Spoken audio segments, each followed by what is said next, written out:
ৰাজ্য চৰকাৰ কৰ্মচাৰীসকলৰ বাবে জনাব বিচাৰিছোঁ আন এটা গুৰুত্বপূৰ্ণ খবৰ। এই পৰিমাণত লাভ কৰিব এই বিশেষ ভাত্তা। অসম চৰকাৰ কৰ্মচাৰীসকলৰ বাবে চূড়ান্ত কৰা হৈছে এই বিশেষ ভাত্তা।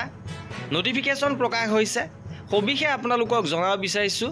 ভিডিঅ'টো প্ৰথমৰ পৰা শেষলৈকে চাই থাকিব। শেহতীয়াভাৱে 13 মে' তাৰিখে government of Assam finance audit and fund ডিপাৰ্টমেণ্টৰ পৰা এই চাৰ্কুলাৰ জাৰি কৰিছে।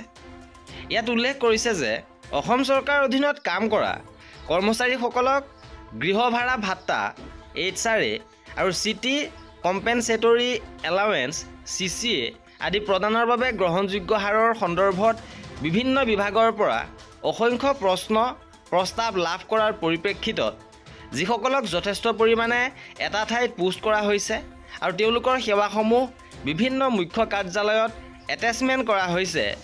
ইয়াৰ দ্বাৰা স্পষ্ট কৰা হৈছে যে HRA আৰু CCA আদি বিষয়া কৰ্মচাৰীৰ পদৰ মূল স্থানৰ হাৰ অনুসৰিয়ে গ্ৰহণযোগ্য হ'ব।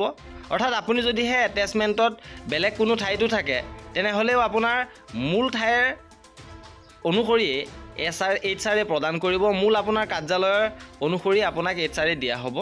তদুপৰি সংশ্লিষ্ট সকলো বিভাগকে তেওঁলোকৰ সেৱাসমূহ অন্যান্য অধীনস্থ কাৰ্যালয়ৰ সৈতে সংলগ্ন নকৰি বিষয়াসকলক প্ৰত্যক্ষভাৱে নিযুক্তি দিয়াক অগ্ৰাধিকাৰ দিবলৈ পৰামৰ্শ দিয়া হৈছে। আৰু ইয়াৰ দ্বাৰা বিষয়াসকলে তেওঁলোকৰ প্ৰকৃত পদবীৰ স্থানৰ ওপৰত ভিত্তি কৰি HRA আৰু CCAৰ বাবে যোগ্য হোৱাটো নিশ্চিত হ'ব, যাৰ ফলত প্ৰশাসনিক জটিলতা হ্ৰাস পাব আৰু প্ৰক্ৰিয়াটো সুশৃংখলিত হ'ব। আৰু এয়া আছিলে HRA CCA সন্দৰ্ভত গুৰুত্বপূৰ্ণ আপডেট। কৰ্মচাৰী আৰু পেঞ্চনাৰৰ এনেধৰণৰ খা খবৰৰ বাবে আমাৰ চেনেলটো ছাবস্ক্ৰাইব কৰি ৰাখিব। ভিডিঅ'টো শেষলৈকে চোৱাৰ বাবে বহুত ধন্যবাদ।